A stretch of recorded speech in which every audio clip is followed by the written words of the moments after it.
Hey, welcome to the show. It is Tuesday, and of course, that is my weekly sit down with Eric Peters from Eric Peters Autos. Eric, how are you today? I'm okay. I don't know whether you were following it, but I am dealing with the loss of our dog that got hit by a car the other day. Oh, Um, dude, I'm so sorry to hear that. yeah, that That's was unexpected, and it's been a little bit difficult. understandably, and I don't mean to put you through the emotional ringer, but I never understood how much pets were a part of the family until I was gone as I was serving a mission for my church, and so I was far from home, and just got a letter from my mom mentioning, oh, by the way, our dog Trixie passed away, Yeah, and suddenly I'm weeping, and my mission companion's looking at me going, dude, what's wrong? And I'm just, yeah. our dog died, and he's like, oh, dude, I understand. They're like family, but I don't think I had ever really felt it until that point. So my condolences to you. No, thank you. It was interesting in a way in that kind of like Charlie Kirk's death. It was totally out of the blue and unexpected. Our dog was not even 3 years old when this happened. So, it's different when they're old and you anticipate it and, you can prepare for it. And this was not like that. So I wrote a little article about that, which if people are interested, they can get into. But before I get too upset about it, maybe we should just talk about the ever elaborating Charlie Kirk thing instead. Yeah, let's talk about some feel good stuff. Okay, Yeah. well, maybe, maybe not, but okay. I have to admit, I didn't watch the whole Charlie Kirk service. It sounds like it was kind of an all day thing, but I actually was kind of impressed with a couple of things there. The number of people who showed up, and I'm not just talking the politicos who were getting some camera time, but the number of just average Americans who made a journey to Glendale, Arizona, and were there. I mean, last I heard, there was somewhere in the neighborhood of between 100 and 300,000 and over 100 million views online. Yeah, the thing that interested me even more than that, though, was an interview that Trump gave in the days after Kirk's murder, in which he was asked, and I was proud of the reporter for asking this, whether Trump recognized or shared the concerns of people, particularly his supporters, that this was going to be used as a pretext to clamp down on free speech. Ostensibly hate speech, as they ironically the right is now talking about hate speech in the manner that the left did to suppress our ability to speak freely. And Trump's comment was really, in my opinion, alarming and callous. He said something about Charlie Kirk to the effect that, well, I wonder if he feels the same way now about free speech. And Ooh. it hit me like a baseball bat to the side of the head, because I think if anybody on the left had said something similar, political figure had said something like that in the same context, there would have been there would have been a lot of righteous outrage directed at the president for having said that, and there should be. That was a despicable comment, in my view, and in my opinion, it gives us another little hint at his authoritarian instincts. We saw it with Pam Bondi too, his attorney general, and we saw it in reflected in the fact that Trump did not immediately chasten or better yet, fire that woman after she started talking about how the federal government was going to go after her words, people that they deem guilty of quote unquote hate speech. Really, really worrisome stuff. I have to say, though, I was somewhat encouraged, at least by the number of people, either on the right or the libertarian right, who immediately spoke up and said about correcting Pam Bondi, saying, "Look, there is no such thing as hate speech. Yeah, me too. It's Absolutely. all free speech, and you don't try to partition out some as well. It's unpleasant, therefore we must outlaw it." Yep. That's a no starter. One of the great insights that a lot of the founding fathers had was that we recognize humans are motivated by self-interest for good and for bad. And it is in our interests as conservatives, as libertarians, to not grant to the federal government the power to police speech in any way, shape, or form, to even characterize it as quote unquote hate speech. This is an authoritarian, totalitarian term that they dredge up to try to gaslight people for saying or writing things that they don't approve of. You're either free to speak or you're not, and hate doesn't enter into it. They're trying to impugn your motives in order to avoid having to address your questions. It was kind of refreshing to see Charlie Kirk's widow, Erica, um, publicly forgive his killer, which is, I know some people are like, oh, that's rolling over and being a doormat. I don't agree with that. I don't think she is in any way saying therefore he should not have to face justice for what he's done. But um, that to me looked like a supremely strong act. Not from the standpoint of she was flexing for us, but I think she showed more strength and more fortitude than most in doing that. And it kind of pains me to hear people start going after her and basically berating her for not being sufficiently filled with bloodlust and a desire to, tear the guy to pieces. It's appalling to me also. After all, she's the one who lost her husband and a father for their two young children. So for other people on the outside who aren't directly affected by that, to question her motives and her decisions with regard to what happened is pretty despicable, in my opinion. The thing, though, that I still have some questions about, and again, I don't know. All I know is that Charlie Kirk is dead. That seems to be the only thing that I know for sure. I I continue to be bothered by a couple of things about the events of that day. One of those things is that Bigfoot video. The grainy Yep. thing that we see a guy, can't really see him too clearly, assume it's a guy. We see a person running from the roof from the supposed scene of the shooting, trying to scramble down the side of that building, holding what appears to be a backpack. I see no rifle in that person's hand. And, we're told that the rifle was broken down and in the backpack, but my understanding is that it's pretty difficult to disassemble a Mauser rifle. You need a particular brace to do it and tools and all of that. Not to mention the guy just shot somebody. That's what we're told, and he's in a panic to get out of there quickly. So I have trouble understanding how it is that he had the time, not to mention the implements and whatever else was necessary to The disassemble. fine motor skills. Yeah, and put it in this backpack and then scramble off the side of the building. And again, I don't know because I have not been able to get answers to this question. The FBI publishes a photo of the assembled rifle, which they claim that they found. So if the shooter disassembled it to get out of there and had it in his backpack, we're supposed to believe that he stopped to reassemble it on his way, out. I don't get that. The other thing is, and there are a lot of people who are questioning this. I'm not a ballistics expert. I'm not a firearms expert, but 30-06 is a pretty powerful deer hunting round. And Charlie was apparently hit from less than 200 yards with that weapon. And that weapon can easily drop a deer at 500 yards or even longer than that. And the wound is usually catastrophic for a round that big and that powerful. And it just doesn't make sense to me. We've all seen the video of something hitting him here or appears to hitting him here and a gout of blood gushing out. But his body isn't like violently thrown back. He falls back in apparent reaction to being hit, but it's not the same as the ballistic impact of a high-powered rifle round. And there does not appear to be spatter from an exit wound either. And then we're told by the physician, and again, I'm not a doctor, so I don't know. It just doesn't make sense to me that Charlie's enormously healthy neck somehow stopped a 30-06 round and prevented it from exiting his body. And I'm not comfortable with that. I haven't had good answers to those questions yet. Definitely there are more questions than answers, and I don't even want to take a guess at it. I'm a fairly experienced shooter. I have been hand loading, and I have a surface level knowledge of ballistics, and I know sometimes bullets behave strangely, and rounds that should have completely gone through, like a large game animal like an elk, will be found resting just under the skin, which is apparently what the doctor is saying. They found the bullet, just under the skin in Charlie's neck. I'm not sure.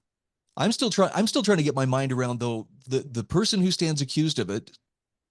I'm going back to the love letters or the text between him and his roommate, and that just doesn't sound like a 22-year-old wrote those. I mean, the only thing he was missing from those texts were words like forsooth and methinks. It Exactly. just Well really said. seemed out of character. Dawn and I were talking about it, and she has children who are roughly that age. And children in that age group, Gen Z people, they don't use that kind of language. I asked her about it. Have you ever had one of your kids say vehicle? That was one of the terms used in this note. They don't speak that way. So it's odd. And another thing that's striking me as odd and making me feel very creepy, it seems like all of a sudden it's time to drive on, doesn't it? Just like after the Trump assassination, any more information about that kid who supposedly took the shot at Trump. It's just like, oh, who cares? No, no, we're not interested in that anymore. I've not seen anything in the news about, further details about this kid, about his background, about his politics, about things that might have been precursors to this, let alone his supposed furry boyfriend. It's like a narrative was created and dumped, and now it's time for us to move on again.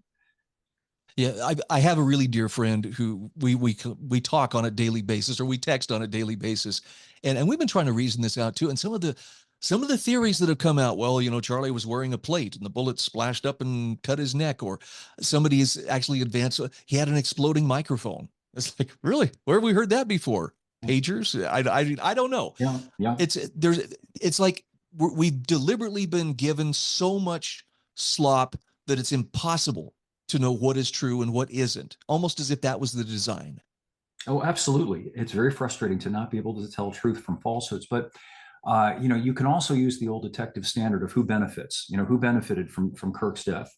My understanding is that he was kind of going off the reservation with regard to the neocon agenda, the Israeli Zionist agenda, and indeed that. And I haven't been able to verify this, but supposedly, not only was he invited to Israel by Netanyahu, but Netanyahu promised to dole out to him and his Turning Point USA thing something like $150 million. Now, again, I don't know whether that's true, but he was supposedly had that dangled in front of him if he would essentially shut up, about what's going on over there and toe the line.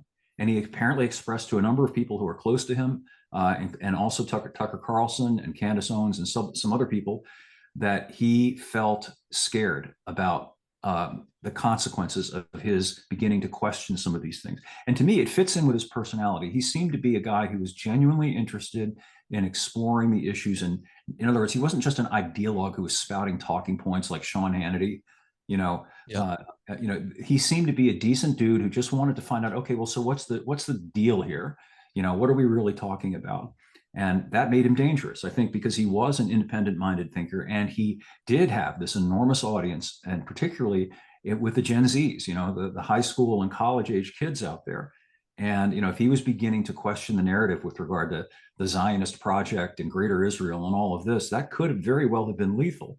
And again, I know some people listening to us will think that I'm kind of going off the reservation a little bit here myself, but consider the Israeli government and what we know that they've been capable of doing. How about that pager attack where they indiscriminately blew up lots of people in order to get at people that they considered to be their political opponents, and never mind the consequences. And most recently, this attack in Qatar, where they just decided to blow up a building because they wanted to get some people.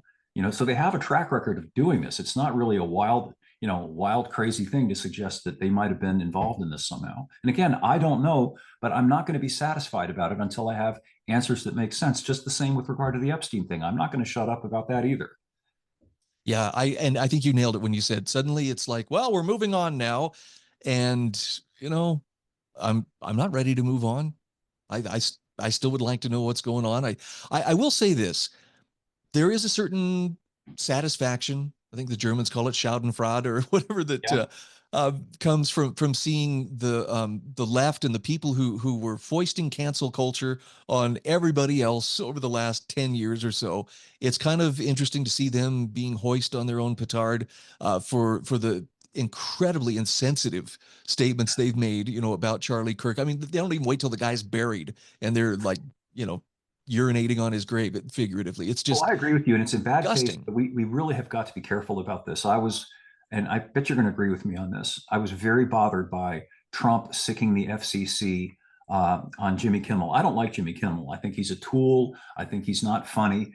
But his show should only be canceled by the people who pay to put the show out there if the ratings suck. The idea that we're going to use the federal government's power to push people off the radio. What happens to him could happen to you and could happen to me. It's un-American at a very, very deep and profound level. If we get to that point, we've lost the country. I thought it was also encouraging, and I'm saying this as I'm a believer, and so to see some of the acknowledgement of Charlie Kirk's faith at that memorial service, I felt like people felt free to express themselves, in terms of their faith, more free than they have felt in a long time.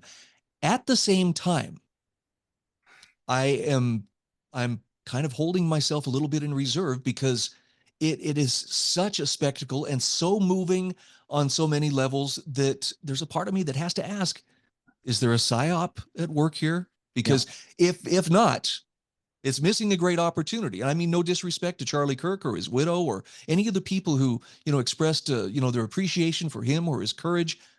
I just am saying there was so much production value that a part of me is like, oh, wow, this is yeah, really hitting the heart. me Mm. also. He's being martyred, and I don't think he'd want that himself.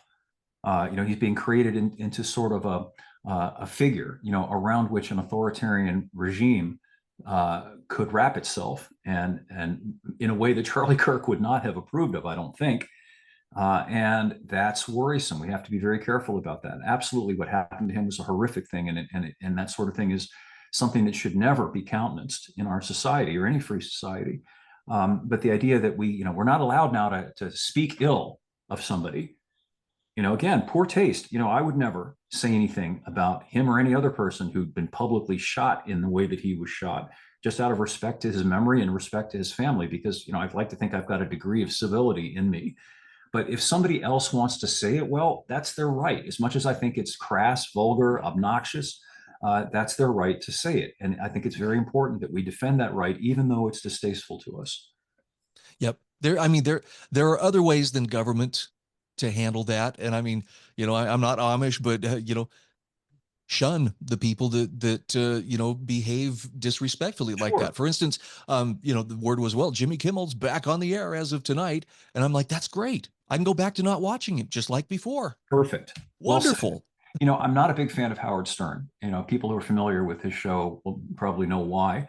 But I agree with the man in one way. He used to complain constantly about the FCC and about people who are trying to force his employers to take him off the air. And he would say, turn the station, change the channel, shut it off. If you don't like what I'm doing, you don't have to listen to. Nobody's putting a gun to your head and making you listen to the Howard Stern show. And he's right. He's absolutely right. Nobody's making you or me watch Jimmy Kimmel. So we just don't watch him. And if enough people do that, then he doesn't got advertisers and he hasn't got an audience, and nobody's going to pay him to stand there on the stage with crickets playing in the background. Well, and I think it says something for um, how centered a person is, or how well they know what their core beliefs are, and who they are and what they stand for. If you fly off the handle when someone offers insult, that doesn't speak well to how settled you are as a person. In other words, that shows a fragility that might need some work.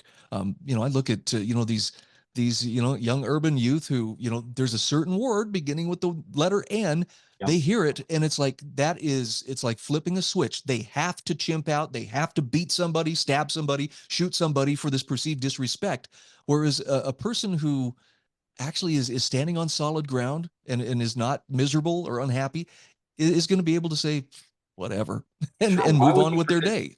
Why would you particularly care about what some random stranger thinks of you? Bingo. Yep. Well, and I know that puts a big burden on each one of us, because the one thing we have control over is how do we choose to react.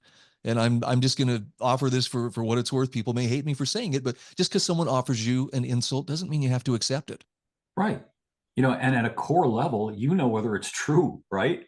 And if it isn't, why would it bother you? Somebody name calls you, they call you a phobe or a hater or whatever. And in your heart that you're not that way. So it's very easy to just dismiss internally whatever that they're trying to accuse you of and drive on.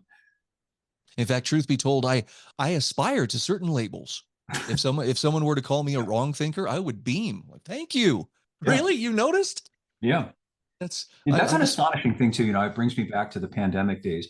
And I really used to wrestle with this internally and think, what is wrong with these people? Like, I have no issue with anybody else who wants to wear a mask or stay home or do whatever they feel they need to do in order to cope with the situation. I don't understand why they feel they have to force me to go along with whatever it is they think ought to be done. That's like my whole life I've tried to understand people who don't live and let live. It's like the eternal question for me. no, it's like I say, it betrays an insecurity that is very unbecoming of an adult. And I know I've been guilty of it too, where somebody says something and I'm like, ooh, that rubs me the wrong way. But if I choose to react, with all kinds of outrage, I chose to react like that. And I really shouldn't try to absolve myself of responsibility and pretend, well, there's nothing I can do about it. I have to Yeah. do this. Yeah, and it creates in the minds of the people who are afflicted by this, as you say, that this fragility, this brittleness, that they can't function. They hear something that they don't like, they come across something that they don't like, and instead of just dealing with it, that's part of life. Life is full of things we don't like that happen. You just have to, as an adult, learn how to cope with it and handle it and move on. But these people can't, and they're stuck in a kind of perpetual state of infancy. Like a little kid gets immediately frustrated, starts to cry and act out. And that's really what defines a child. It's not so much how big they are, it's how much they've developed emotionally down the line. Here, here. All right, we're down to a couple minutes left here, Eric. I got to ask you, what's on your radar screen automotively? Oh, something really interesting. You remember when Toyota was kind of the go-to brand for reliability? Oh yeah. I mean, Well, I still tend to think of them as, oh, it's a Toyota. Oh, that thing's going yeah, to last well, forever. they're having another problem, and it's a problem that's afflicting the entire industry. They've had to recall about 500,000 vehicles because touchscreens go dark. And Gee, the thing it is with these touch screens, a lot of people are not familiar with them. A lot of the controls that were formerly controlled by knobs and switches and buttons to operate things like your stereo and your air conditioning and so on are now integrated into this touch screen. So when the touch screen goes out on you, everything goes out on you, and the car is basically not usable at that point. And these are brand new cars. So what happens, 7, 8, 9 years from now, and these things are out of warranty, and these touch screens have been out there getting jostled by potholes and, sitting in 100-degree heat outside and then 15-degree cold in the winter, and they break and they go out on you. It's like literally a ticking time bomb financially in your vehicle when these things go out. And I think it's a very bad idea. The entire industry has been given over to these touch screens now. Something that used to be restricted to the very, very high end cars is now in everything. I've got a $28,000 Kia parked outside that has a full width LCD touchscreen now. They all have it. and it's impressive to look at until it's not working. And I don't even think it's impressive to look at anymore. Initially, it was. I remember about 10 years ago when they first started appearing in high end cars like a Mercedes S Class. And the first time I would see it or show it to people, because they'd never seen it before, outside of Star Trek Enterprise, that's what it looks like, this big flat screen. And they go, wow. Well, it's lost its wow punch because now everything has it. It's kind of like, if you showed a smartphone to somebody 10 years ago, they go, wow, look at what that can do. Look at, now everybody has one. And the cheapest $40 a phone you pick up at Walmart can do pretty much everything that $1,000 iPod can do. And it's just particularly impressive anymore. Well, another reason I'm kind of determined to get back to the basics. Simplify, man. Yeah. Simplify. Yeah. That's becoming my mantra. And it's a good Eric, mantra to have. great to visit with you as always. Again, my condolences for your Yeah. dog.